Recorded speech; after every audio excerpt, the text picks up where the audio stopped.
ये एक block diagram है सीआरओ का। इससे पहले कि हम ब्लॉक डायग्राम को डिस्कस करें, we will just find out what is CRO. CRO क्या है और वो हमारे लिए क्या करता है। मल्टीमीटर, जैसे कि अभी तक आपने पढ़ लिया है और आपने यूज भी किया होगा मल्टीमीटर। मल्टीमीटर से हमें वोल्टेज मिल जाता है, we can measure current and we can measure resistance. Similarly CRO से हम वोल्टेज मेजर कर सकते हैं, करंट मेजर कर सकते हैं, लेकिन इनडायरेक्टली हम मेजर करते हैं। सीआरओ से हमें एम्पलीट्यूड ऑफ वोल्टेज तो मिलता ही है, इसके साथ साथ हम वोल्टेज का वेव शेप भी देख सकते हैं। The wave form is visible, जो कि हम मल्टीमीटर में नहीं कर सकते हैं। Very easily I can measure the frequency using CRO.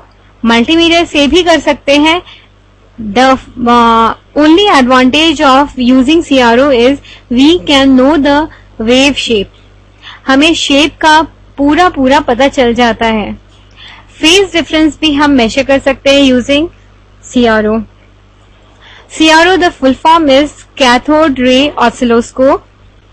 कोई भी सर्किट आपने बनाया है, उसको टेस्ट करने के लिए वो किस इनपुट से आपको किस तरह का आउटपुट देता है, वो देखने के लिए एक सीआरओ की बहुत ज्यादा जरूरत होती है।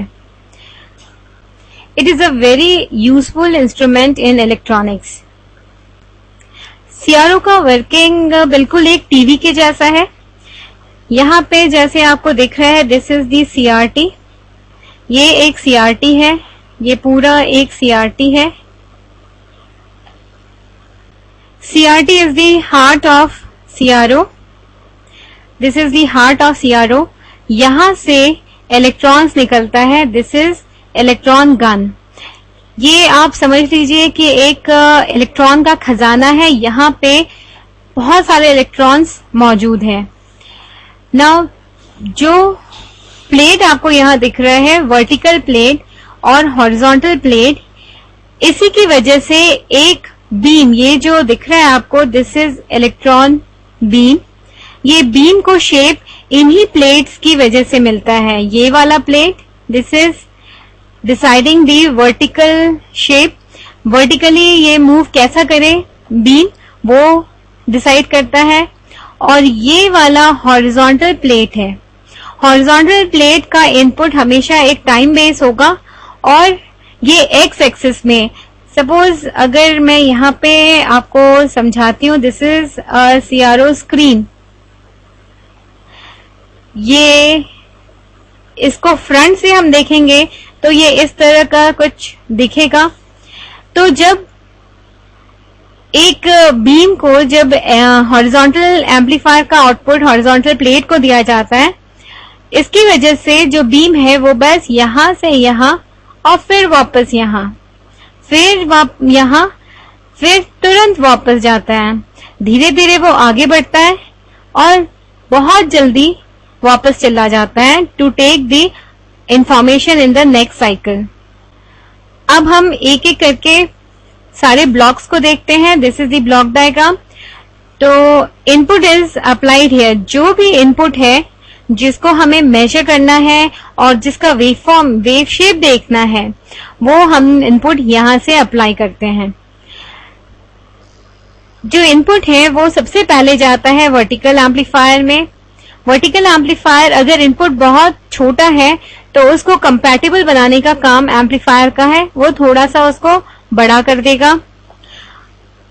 इसके बाद output of a vertical amplifier is given to a delay line. Delay line का आउटपुट है वो जाता है वर्टिकल प्लेट को, जैसा कि आपको यहाँ दिख रहा है। वर्टिकल प्लेट में जितना भी वोल्टेज आएगा, सपोज यहाँ पे ज्यादा वोल्टेज है, पॉजिटिव ज्यादा है, तो इलेक्ट्रॉन ज्यादा ऊपर वाली प्लेट की तरफ आएगा। अगर पॉजिटिव ज्यादा यहाँ पे है तो इलेक्ट्रॉन्स नीचे की तरफ मूव करेगा। अगर ऊपर वाला नेगेटिव है तो इलेक्ट्रॉन बीम रिपेल होगा, और ये वाला नेगेटिव ज्यादा है तो यहां से रिपेल होगा और ऊपर की तरफ शिफ्ट होगा। तो इसी तरह से हमें एक voltage, whatever is the voltage according to that magnitude, यहाँ पे बीम ऊपर या नीचे होगा। नाउ डिले लाइन की क्यों जरूरत होती है? Delay line is there to give a delay. Now आपको लग रहा होगा कि डिले की क्यों जरूरत है, जितना फास्ट हो काम उतना अच्छा है, लेकिन यहाँ पे डिले की जरूरत इसलिए है क्योंकि आप गौर कीजिए कि वर्टिकल एम्पलीफायर का जो आउटपुट है ये डायरेक्ट वर्टिकल प्लेट को जा रहा है, जबकि अगर डिले लाइन नहीं होता तो ये, अगर डिले लाइन को हटा दिया जाए तो ये वर्टिकल प्लेट का एम्पलीफायर का आउटपुट डायरेक्ट प्लेट को जाएगा। ठीक है, और आप इस तरफ देखिए, वर्टिकल एम्पलीफायर के आउटपुट के बाद यहाँ पे क्या हो रहा है, यहाँ पे पहले ट्रिगर सर्किट में जाएगा। Trigger circuit will give a trigger to the time based generator. Time based generator, the output of a time based generator is a sawtooth. Sawtooth मतलब कुछ इस तरह का वेव फॉर्म, इस तरह का वेव फॉर्म। ठीक है, तो why the name given to this is sawtooth, because it looks like a hacksaw। तो हेक्सॉ के टूथ की तरह ये दिखता है, इसीलिए इस तरह के वेवफॉर्म को हम सॉ टूथ कहते हैं। सॉ टूथ जा रहा है हॉरिजॉन्टल एम्पलीफायर को, जहां पे ये एम्पलीफाई होगा, और ये जो सॉ टूथ है ये जाता है हॉरिजॉन्टल प्लेट को। एक्चुअली जब हमें एक वेवफॉर्म यहाँ पे विजिबल, स्क्रीन पे विजिबल कराना है, तो हमको ये जरूरत है कि वर्टिकल प्लेट में इनपुट और हॉरिजॉन्टल प्लेट में इनपुट एक साथ ही आए। अगर वो अलग अलग आए तो सिंक्रोनिज्म नहीं हो पाएगा। तो to make both the plate synchronised हमने यहाँ पे एक डिले लगाया है, और डिले इतने ही टाइम का लगाया है जितने टाइम में हॉरिजॉन्टल प्लेट में ये वाला काम हो रहा हो, प्लस ये वाला काम हो रहा हो, प्लस ये वाला काम हो रहा हो। इतना टाइम, जितना टाइम यहाँ पे लग रहा है उतना का डिले हमें यहाँ पे देना है। इससे हमारे दोनों ही इनपुट एक साथ ही पहुंचेंगे दोनों ही प्लेट्स में, और हमारा output will be synchronised. Now I will try to explain to you कि what is the significance of this sawtooth। Horizontal plate को हमने sawtooth क्यों दिया है? यहाँ पे मैंने आपको एक्सप्लेन किया था कि वोल्टेज, ये बीम धीरे धीरे करके इस तरफ आएगा, फिर तुरंत इधर जाएगा, फिर धीरे धीरे धीरे धीरे करके इधर आया, फिर तुरंत वापस चला गया। It is only because of sawtooth। आप देखिए यहाँ पे वोल्टेज धीरे धीरे बढ़ रहा है और तुरंत नीचे चला जा रहा है, फिर धीरे धीरे बढ़ रहा है, फिर तुरंत नीचे चला जा रहा है। तो ये वाला जो टाइम है जहां पे ये बढ़ रहा है, we call it as tracing time, tracing. और जहां पे बीम वापस चला जाता है, मतलब यहां से यहां तक का time is known as retracing time। retracing time, tracing time ज्यादा रखा गया है और retracing टाइम कम रखा गया है। ये इसलिए किया गया है ताकि कोई इंफॉर्मेशन छूट ना जाए। Now electron gun, I told you it is sending beam of electrons. यहाँ पे वर्टिकल प्लेट है। Now I think you have understood what is vertical plate, और यहाँ का जो वोल्टेज है उसकी वजह से ये बीम, यहाँ का बीम का मूवमेंट होगा। Now horizontal plate का movement is because of only time base। ये screen, this is the actual screen जहां पे मुझे वेवफॉर्म विजिबल होगा। Now the property of this screen is, it is phosphorescence property। The material which is having this property, उसमें क्या होता है, kinetic energy is converted into light energy. यहाँ पे जो बीम है वो बहुत ही फास्ट स्क्रीन को स्ट्राइक करेगी। जितना ज्यादा फास्ट वो स्क्रीन को स्ट्राइक करेगी उतना ही अच्छा मुझे लुमिनेंस मिलेगा। Light energy will be converted from this kinetic energy in the screen. Now these are the power supplies. High voltage supply will be given to CRT. CRT को हम high voltage supply देंगे और low voltage supply is given to all the circuits like vertical amplifier, delay line, trigger circuit, time based generator and horizontal amplifier. Now we will see how a CRO can be used to measure amplitude, frequency and phase shift. Now we will see how a CRO can be used for voltage measurement. The CRO screen I have shown, it is containing the scales. इसको जो screen आपको दिख रहा है और ये जो partitions मैंने दिए हैं, डब्बे डब्बे जो बने हैं, they are known as graticules. इसको हम ग्रेटिक्यूल कहते हैं। These are graticules and they are equally distant. Now I will make a waveform और उसका वोल्टेज कैसे मेजर करना है और करंट कैसे फ्रीक्वेंसी कैसे मेजर करना है वो हम देखेंगे। सपोज इस तरह का वेवफॉर्म मुझे सीआरओ पे दिख रहा है, तो इससे मैं वोल्टेज कैसे मेजर करूंगी, that we will see now. CRO के फ्रंट पैनल में एक नॉब होता है, वोल्टेज पर डिवीजन नॉब। वो इस तरह का नॉब होता है जिसमें एक डॉट सा रहता है। आप यहाँ पे देखिए डॉट कहाँ पे है। अगर डॉट 2 को पॉइंट कर रहा है तो माई स्केल मल्टीप्लायर विल बी, अगर ये डॉट 2 को पॉइंट कर रहा है तो मेरा मल्टीप्लायर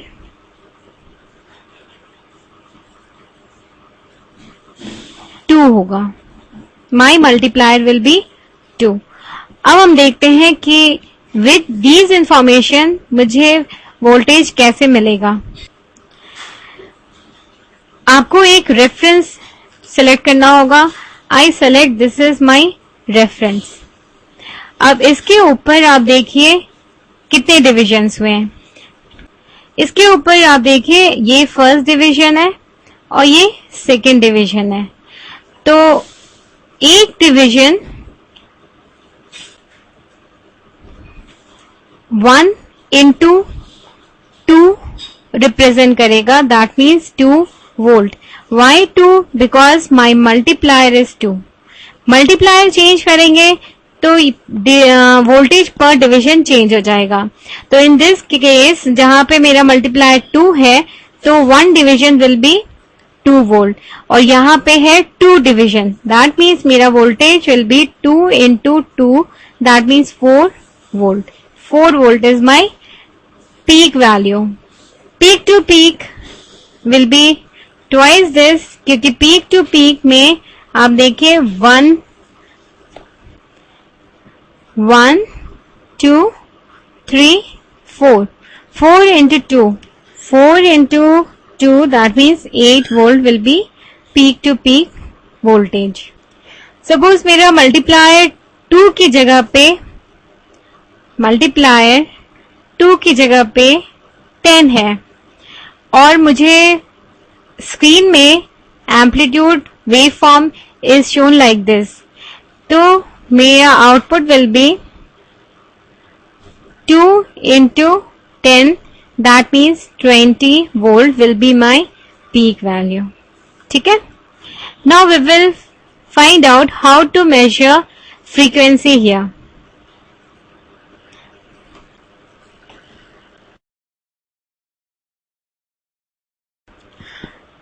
अब देखते हैं कि एक सीआरओ से फ्रीक्वेंसी मेजरमेंट कैसे होता है। यहाँ पे एक स्क्रीन लिया है हमने जहां पे वेवफॉर्म इज शोन और इस तरह से वेवफॉर्म दिख रहा है। फ्रंट पैनल ऑफ सीआरओ में एक नॉब होता है टाइम पर डिवीजन।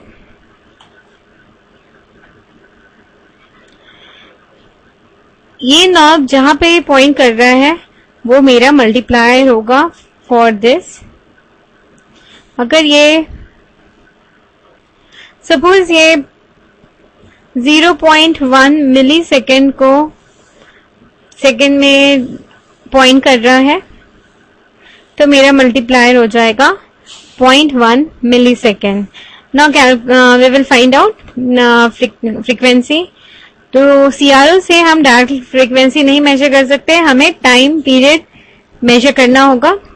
अब आप देखिए यहां से साइकिल शुरू हो रहा है एंड साइकिल एक कंप्लीट साइकिल, ये पूरी साइकिल पॉजिटिव, फिर यहां से आप देखिए नेगेटिव, यहां से लेकर के यहां पे एक कंप्लीट साइकिल पूरी होती है। फिर से बताती हूं कि one complete cycle is starting from here and ending here. Now we will find out how many divisions are there. This is the first division, second division, third, fourth and fifth. So my time period T will be 5 into 0.1 millisecond. So time will be equal to 0.5 millisecond. Now I want to calculate frequency. Frequency, as I know that it is 1 upon time, which is equal to 1 upon 0.5 millisecond, which is equal to 2 kilohertz. So this is how we can measure frequency using CRO.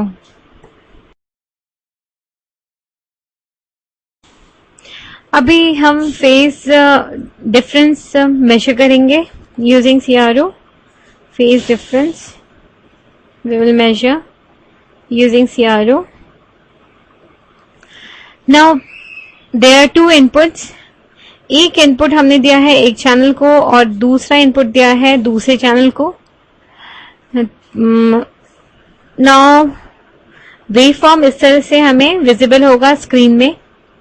अब ये वाला point और ये वाला point there is a phase difference.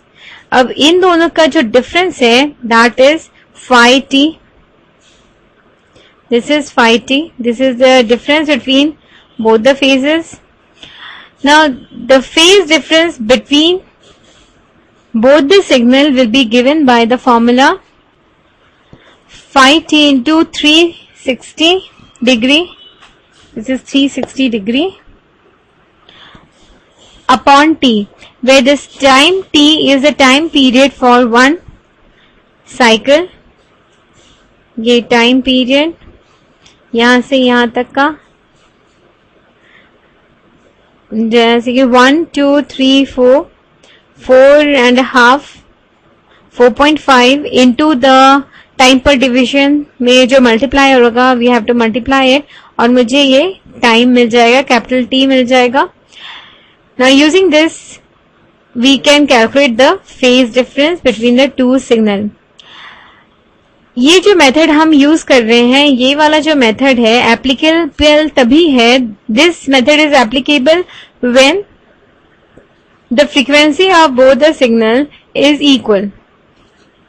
अगर frequency भी vary हो रहा है तो this method is not applicable.